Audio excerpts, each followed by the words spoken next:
নমস্কার বন্ধুরা, চলে আসলাম প্রেমা লাইফস্টাইলে আর একটা ব্লগ নিয়ে। আজকে ছেলেকে স্কুল থেকে বাড়ি নিয়ে এসে খাওয়া দাওয়ায় তো আমি আর একটা ব্লগটা শুরু করছি। আজকের ব্লগটা যদি আপনাদের ভালো লেগে থাকে তো লাইক করবেন, পাশে থেকে সাপোর্ট করবেন আর আমার চ্যানেলটা সাবস্ক্রাইব করে দিবেন। ধন্যবাদ সবাইকে। তো দেখেন আজকে দুপুরে কি রান্না করব। এই যে আমার ছেলে উঠাই নিয়ে এসছে, বলছে এটা গাছপালা, তো এটা রান্না করে দেব।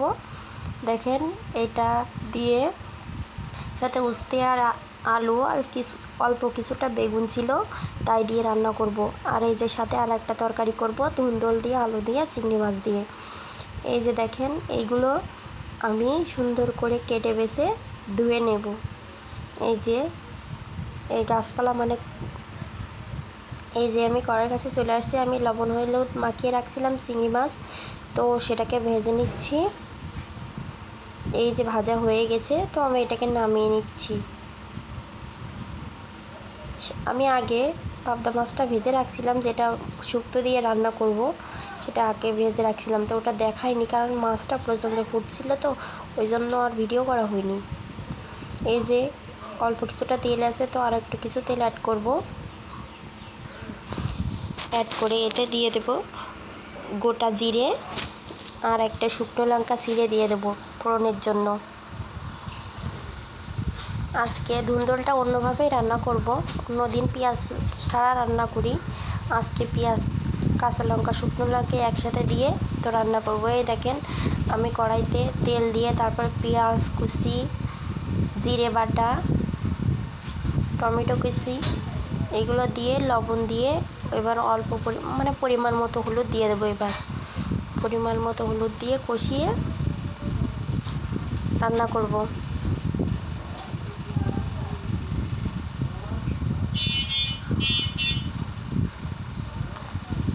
এই যে দেখেন কালারটা কত সুন্দর আছে, তো আমি একটু জিরে বাটা অ্যাড করে দিচ্ছি।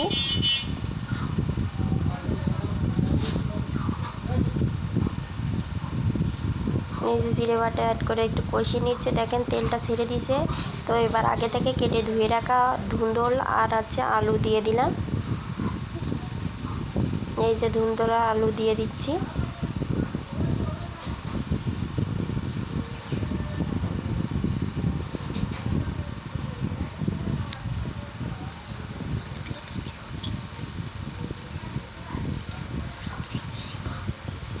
ধুন্দল আর আলু দিয়ে এই যে ভালো করে কষিয়ে নেব। দেখেন নাড়াচাড়া করে ভালো করে কষিয়ে নিচ্ছি, যাতে মশলাগুলো তরকারির ভিতরে চলে যায় এই আর কি।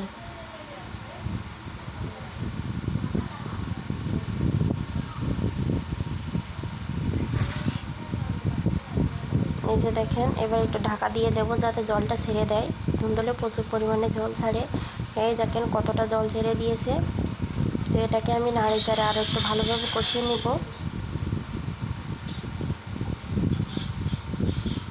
তো এবার চিংড়ি মাছগুলো ভেজে রাখছিলাম সেগুলো অ্যাড করে দিছি।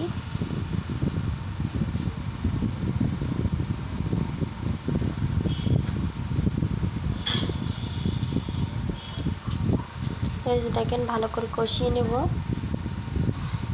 কষাতে কষাতে আর একটু ঢেকে দিব যাতে আর একটু পরিমাণে জল ছেড়ে দেয়।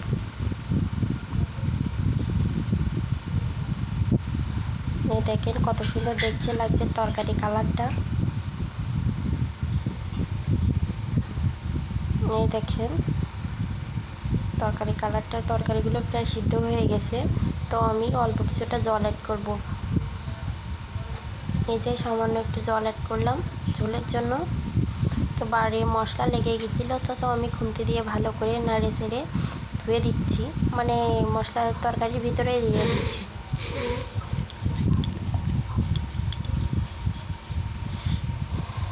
এই যে দেখেন এবার আমি একটু ঢাকা দিয়ে দিচ্ছি যাতে সিদ্ধ হয়ে যায়।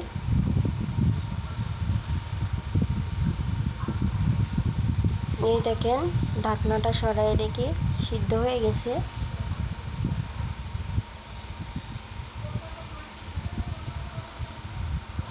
তো লাস্টে আমি একটু গরম মশলা অ্যাড করে দেব। অল্প একটু গরম মশলা অ্যাড করে, গরম মশলার গুঁড়ো অ্যাড করে তরকারিটা আমি নামিয়ে নেব।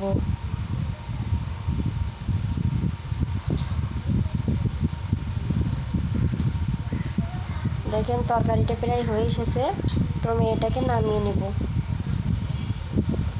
ভালো করে কড়া গাতে মশলাটা ছাড়িয়ে দিচ্ছি, লেগে গেছিলো তো।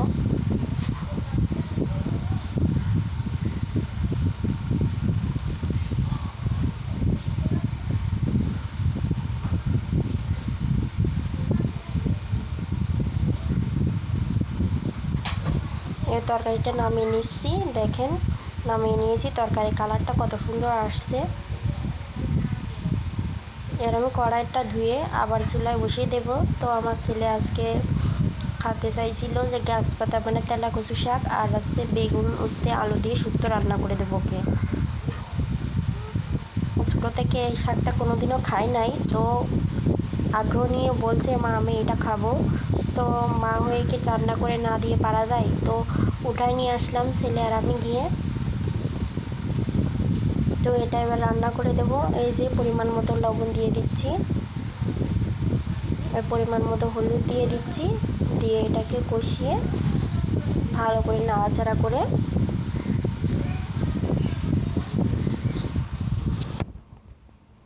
দেখেন কত সুন্দর কালার আসছে, ভিন্ন রকমের সবজি লাগছে। এই যে এটাকে ভালো করে ভাজি করে নিয়ে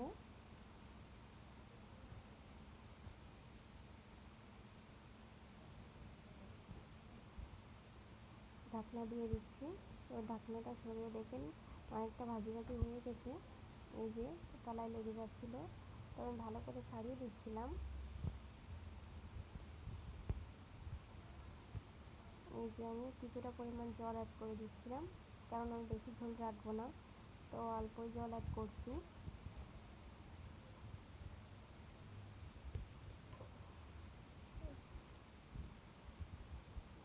এবার আমি আগে থেকে ভেজে রাখা মাছগুলো দিয়ে দেব। অল্প ঝোল রাখবো, তো মাছগুলো সাথে সাথে অ্যাড করে দিব।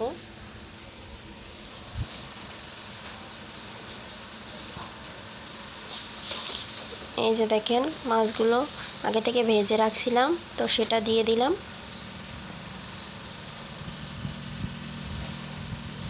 এই যে এটা দিয়ে এটাকে নাড়াচাড়া করে ঢাকা দিয়ে দেব যাতে সিদ্ধ হয়ে যায়। এই যে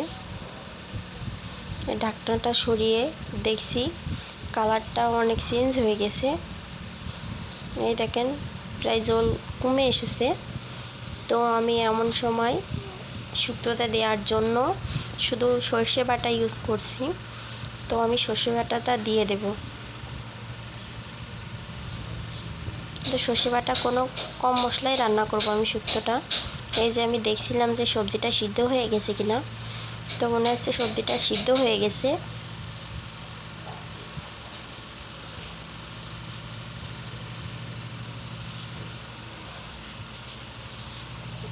এবার আমি যে সর্ষে বাটাটা রাখছিলাম সেটা আমি অ্যাড করে দিব। এই যে সর্ষে বাটাটা অ্যাড করে দিলাম। কিছু সময় নাড়াচাড়া দিয়ে নেব। এই যে দেখেন কত সুন্দর কালারটা আসছে।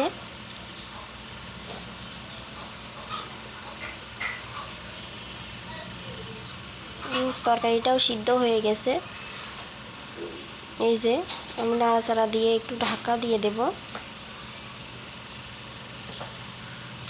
ঢাকা দিয়ে নামিয়ে নিয়েছি। দেখেন আমার তরকারি কালারটা কত সুন্দর হয়েছে। আজকের ব্লগটা এই পর্যন্ত। আমার ব্লগটা যদি ভালো লাগে সাপোর্ট করবেন। ধন্যবাদ।